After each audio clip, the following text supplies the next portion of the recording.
The long-awaited interview with Lord Landon Michael. Yes. Oh my God, I'm so excited.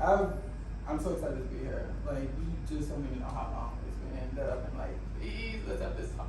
Listen, I follow you on Instagram, and your reels and your feed is amazing. So I knew that I had to have you here on the couch. I had to get into that interview to figure out who is this, Right? what makes him who he is. Yes. So who is Lord Michael? Who is Lord Landon Michael? Lord Landon Michael, you know, he is a Texas boy with a big old dream, honestly. Throughout life, I've always been a storyteller. My mom told me when I was a kid, I used to play with my toys, and I had a storyline to it. You know, and I think that has been the consistent thing through my whole life, is being a storyteller. Even when I went to school for dance, it was still about telling that story. And now, even in fashion and even in costume design, like now it's telling the story of my journey along with the Black queer male and his journey in life, you know. And my main thing for my Instagram is like really showing those younger generations what I didn't see when I was growing up. Right. I didn't have a me, Hello. you know. Right. I didn't have a guy with curves that, you know, was confident in who he was to look up to. We didn't have that, you know. And that's why I think it's so important to be able to tell that story. And that's what I do with Instagram and with my work. It stays consistent. And that's like my main purpose. You know, Right, all of it. right. All of it. So your brand, you consider yourself a storyteller. Absolutely. Absolutely, honey. I will, you know, it's on so many different realms. You know what I mean? On so many different realms. And what it is with fashion and with costume design and creative direction, it's always about giving more than just that. You know, more than just the clothes on our backs. Like, we have a story that's buried in all of us. Yes. Hence why we wear what we wear and what we do. You know? Jennifer, it's not Lewis. Jennifer Lewis? Yes, it is Lewis. It is. She said, and it was so funny, she said on like RuPaul's Drag Race, but she said the world is starving for your voice. And that sticks with me. It's like, the world, yeah, right? It sits with you, right? The world is starving for your voice. Yeah. It's nothing, your voice is nothing like anyone else's.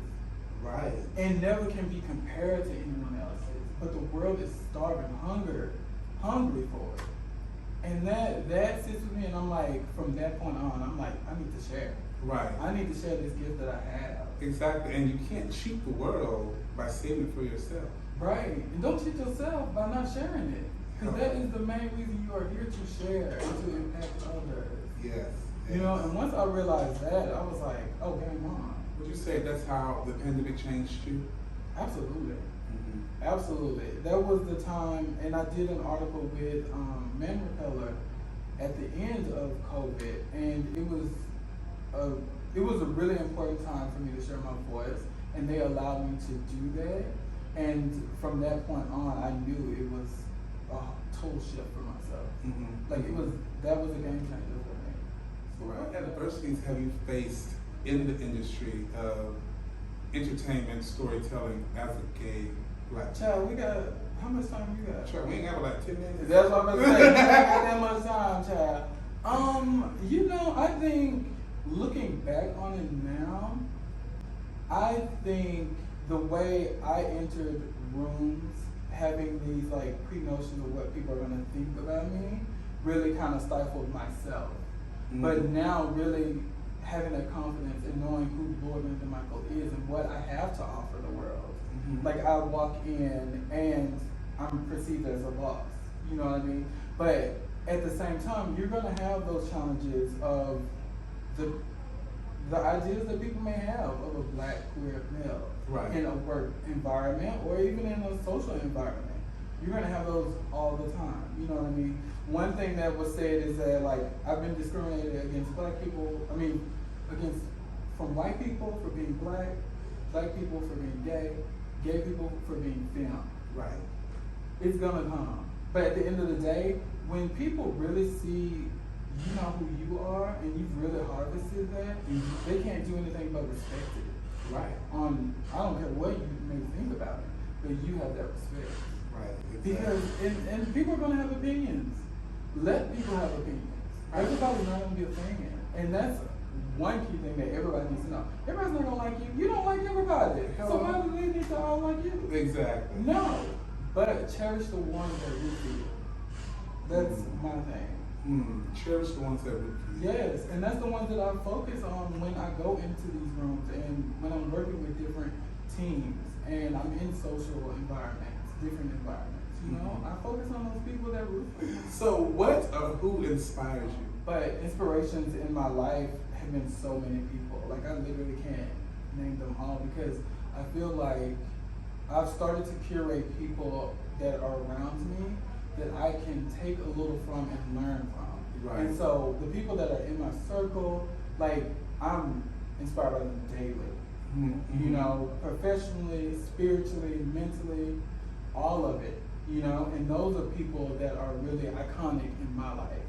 You know, because I feel like that's what we should have around us. The people that inspire us daily. What's your favorite or best quote? My favorite, it has to go back to Jennifer. The world is starved for your voice. Like that alone, it's just like, every time I say that to myself, it just makes me sit and be like, share, do more. The world is waiting for you. You know, so every time, even in dark times, I think of that, and it's like, yes. That's the one message that everyone can take away from this is the world is starving for your voice. Yeah. I love that. Absolutely. What is some of the best advice you've ever received? Child, I'm gonna have to take up the hat on this. Child, she gonna have to give you. Look, you know we from Texas, honey. We gotta. When we in business. Hello. The hat comes off. Right. The crown. The crown sits, but she never falls. Right. My best advice. There's been so much, but actually, like Steve Harvey said, one thing is that, you know, sleeping into like 1 p.m., your dreams will not wait on you. And I always think about that when I start my day, because I start my day with like meditation, and mine is very different. Where that I like to dance. You know, I still go back to my roots. I still go back to my ancestors in that moment, and really just like feel my vibes and feel the energy, you know, of the day, and just know what I'm set out to do. But yeah, it's not waiting for your dreams is like really the best advice, because it's like, it's not gonna come to you. It's not gonna sleep in with you. Right. You have to get up and go get it. How would you describe or explain your aesthetic? I like to, you know, I have my masculine energy, I have my feminine energy, and I marry those two. Like, even like today, like I have like leather and my metal, which is like very hard. Right. But then you look at the nails, it gives you that feminine vibe, and then this nice little silk top. You know what I mean? I love to have those combative things in my fashion. And really just like test it, because I may feel like wearing a dress one day, and then I feel like wearing pants the next, you know. But it's a great eclectic mix, and it's very representative of me inside, you know. Especially being non-binary, I think it's just so important that I have fused these two feelings together. Exactly. So, like, who are your top 3 icons of all time? Me, Jesus Christ, and my Lord and my icons, you know, I have my icons. Like, definitely my mom is an icon for me. She is iconic. She really has taught me how to be the strong person that I am, and to be able to leave Texas, you know, that I spent my whole life in, and try in a whole new city, in one of the toughest cities, you know what I mean, and do it, you know.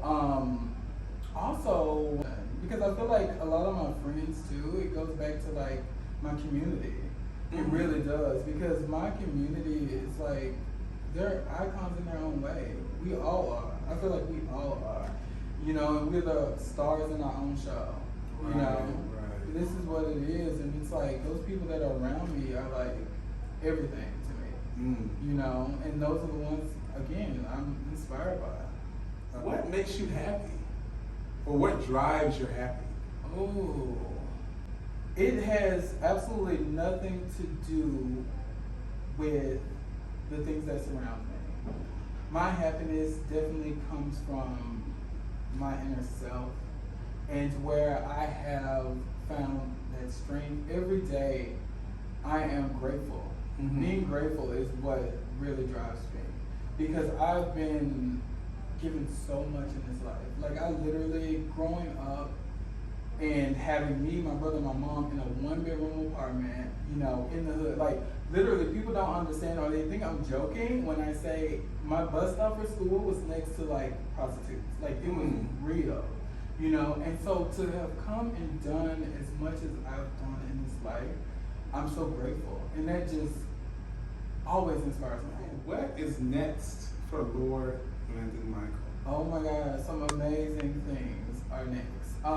One of the things I'm super excited about is I've surprisingly never walked on a runway, but I am for a charity event sponsored by Impulse Group NYC. Shout out to Impulse Group. Yes, okay, and so we are doing SWORK, which is for sex worker awareness, which is December the 18th. I'm super excited to be walking in the show, and it's like, and I was thinking about that today. I was like, I actually never walked a runway, but this is a great cause to do it. Yeah, you know what I mean. So absolutely, I'm super excited about that. And then I just got appointed as creative director for a new intimate men's brand. Wow. Yes. So I'm excited about that. But all of the things that have been coming to me this after COVID have been so in line with what I want to do. Exactly. And that storytelling and being there for my community, like all of it. So I'm super excited about these things to come. And I'm sure there's going to be some great things. You know, the Lord is everywhere. The Lord is everywhere. He has to shine some light on a little bit of everybody, honey. I can't be shady with the light now. Right, you can't be. You can't be. You know, everybody needs the Lord's light. What's your birth sign? I'm a Taurus. Really? An April Taurus or May Taurus? May Taurus. I am a May Taurus. A May Taurus. May the 12th. I was actually born on Mother's Day, so I always tell my mom I'm the gift every year. Like, I am the gift. But yeah, I was born on Mother's Day. I'm a Taurus. That's for the single boys. Let the boys know. Yeah. But I don't know, sometimes people are shocked. But I am very much a Taurus. Yeah, you are. I am. Trust me. I peeped it. What do you mean? Nothing. So how can they find Lord Landon Michael? Yeah, so it is literally, my Instagram is Lord Landon Michael. My website is also Lord Landon Michael. It's consistent throughout. So yeah, definitely check me out. Go tap, do some likes, you know, share a little bit, share the Lord's work. I always say share the Lord's work. I mean, okay, but yes, on any platform, you can always find me on Lord Landon Michael. Lord Landon Michael. Yes. That's what it is. Claim it. It is. It is. Snatch. Mine. Yours. Yes. Oh my God, Lord Landon Michael, it was a pleasure Thank you. to have this interview with you. Oh, As always, you're a hoot. a hoot and a holler. A hoot and a holler. As my grandma would say, a hoot and a holler, baby. Yes, thank you so much for having me. No worries. Until next time, guys, grow your garden until you're covered in roses. Bye.